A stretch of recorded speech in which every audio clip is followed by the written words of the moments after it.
नमस्कार, तुमच्या सर्वांचं आपल्या चॅनलवर मनापासून स्वागत आहे। आज मी तुमच्यासाठी घेऊन आले आहे महाराष्ट्राची फेमस झणझणीत आणि चविष्ट कोल्हापुरी स्टाईल मिसळ पाव। ही मिसळ एकदा घरी बनवली की तुम्ही बाहेरची मिसळ विसरून जाल। या रेसिपीमध्ये मी तुम्हाला घरच्या घरी हॉटेलसारखा मसाला, झणझणीत तरी आणि बटाट्याचं स्वादिष्ट भरीत कसं बनवायचं ते अगदी स्टेप बाय स्टेप दाखवणार आहे। चला तर वेळ न घालवता आजच्या रेसिपीला सुरुवात करूया। सर्वप्रथम आपण 2 मध्यम आकाराचे कांदे घेणार आहोत।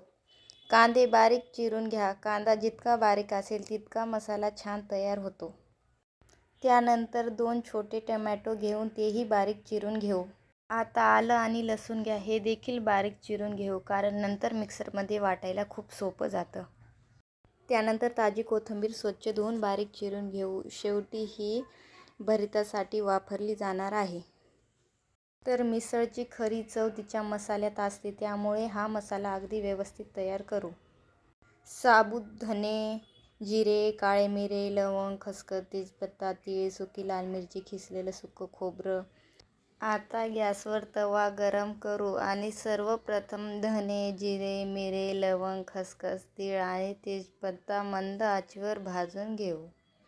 यानंतर त्यामध्ये सुकी लाल मिरची घालू। शेवटी खिसलेलं सुकं खोबरं घालू। हलक्या हाताने भाजू। खोबरं पटकन करपतं, त्यामुळे सतत हलवत राहू। संपूर्ण स्वयंपाकघरात मसाल्याचा अप्रतिम सुगंध दरवळायला लागेल।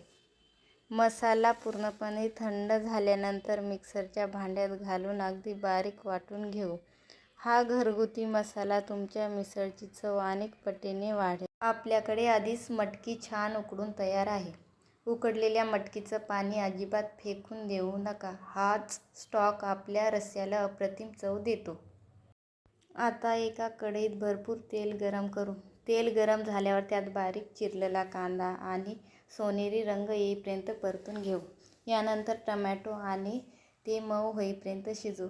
आता कढीपत्ता घालू। यानंतर तयार केलेलं वाटलेला मसाला घालू आणि मध्यम आचेवर सतत हलवत राहू।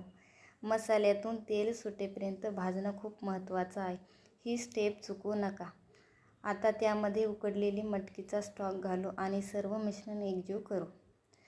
नंतर उकडलेली मटकी घालू, चांगलं मिक्स करू। चवीनुसार मीठ घालू। जर तुम्हाला झणझणीत मिसळ आवडत असेल तर थोडं अधिक लाल तिखट घालू शकता।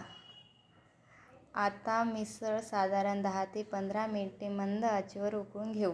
यामुळे मसाल्याची चव मटकीमध्ये मुरते।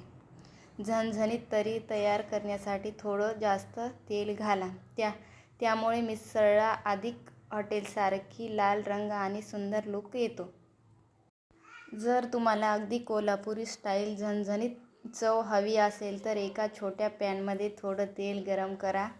गॅस बंद करून त्यामध्ये लाल तिखट घाला आणि लगेच मिसळमध्ये मिसळा। यामुळे रंगही छान येतो आणि चवही अप्रतिम लागते। आता बनवूया बटाट्याचं भरीत। कढईमध्ये थोडं तेल गरम करू। त्यामध्ये मोहरी आणि जिरे घालू। फोडणी तडतडली की कढीपत्ता घालू।